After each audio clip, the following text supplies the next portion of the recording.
국정원 간첩 증거 조작 사건 속보입니다. 국정원과 검찰이 지난해 9월 말 유성 씨의 변호인 측과 내용이 똑같은 출입경 기록 진본을 확보하고도 위조된 문서를 법정에 제출한 것으로 확인됐습니다.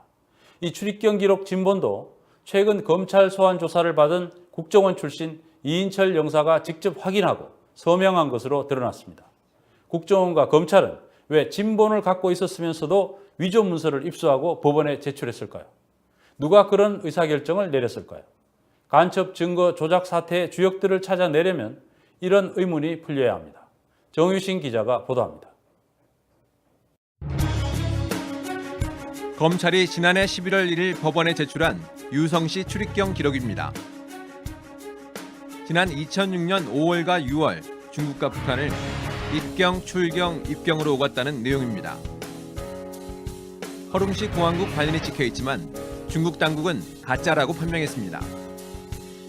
그런데 검찰은 지난해 9월 말 법원에 제출한 출입경 기록과 상반된 내용의 기록을 국정원을 통해 확보했습니다. 유 씨가 중국에 3번 연속 입경한 것으로 기록된 것으로 중국이 진본이라고 확인한 변호인 측 자료와 동일합니다.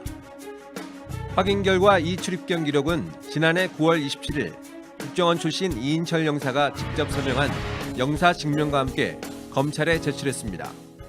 저희 기록하고 똑같더라고요. 내용 자체가. 그게 이제 제출돼 있고 그걸 27일 날 9월 27일 날 이인철 영사가 이제 이러이러한 기록이 확인됐다. 그게 이제 첨부된 그 영사 확인 받은 게 있더라고요. 국정원과 검찰이 유 씨 변호인 측 기록과 동일한 자료를 항소심 초기부터 확보하고 있었다는 얘기입니다. 더 의심스러운 점은 위조로 밝혀진 기록의 허룽시 공항국 발급 날짜가 지난해 9월 26일로 돼 있습니다. 같은 시기에 진본과 위조본이 동시에 존재한 것입니다. 그런데 지난해 9월 27일 국정원 대공수사국 소속 이 영사가 확인한 진본 기록은 바로 검찰에 전달됐고 9월 26일 허룽시 공항국이 발급했다는 위조 판명 기록은 10월 중순에야 검찰에 넘어가 이 기록만 11월 초 법원에 제출됐습니다.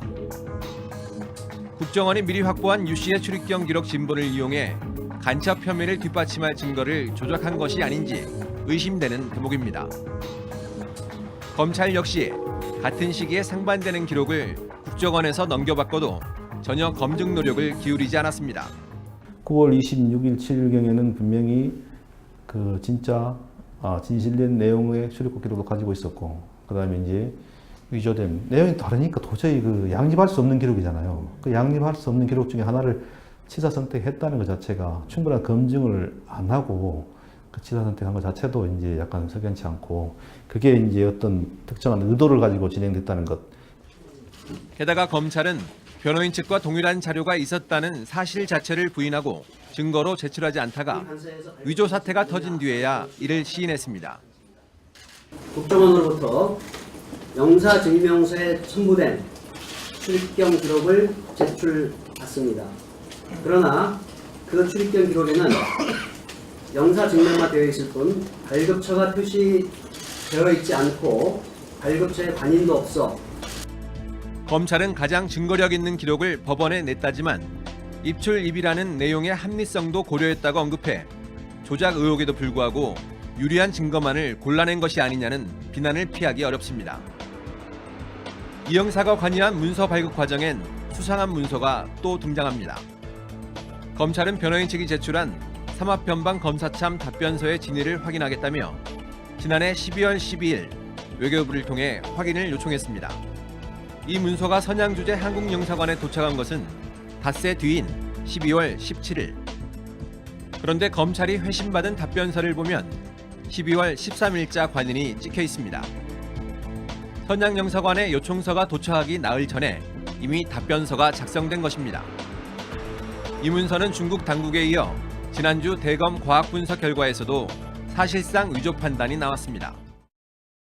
삼합에 공식적으로 조회를 해서 이 답변을 만들려면 적어도 시일이 좀 걸릴 것으로 저희가 예측이 되는데, 정광석화처럼 바로 회신 요청을 그 법무부에서 보내는 그 날짜 다음 날 바로 이 삼합변방검사청의 어떤 명의의 어떤 답변을 작성한다는 것이 저희로서는 이해가 되지 않습니다.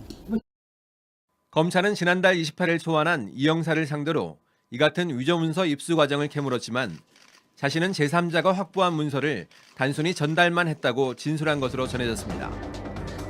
국정원은 여전히 위조는 없다는 입장을 고수하고 있습니다. 이런 가운데 시간만 끄는 검찰 진상조사 대신에 조속한 특검 실시를 요구하는 목소리가 연일 거세지고 있습니다. 시민단체들은 검찰의 과학분석 결과에서도 사실상 위조로 드러난 만큼 위조문서 수사에 참여한 검사들을 업무에서 당장 배제해야 한다고 주장했습니다. 뉴스타파 정준입니다.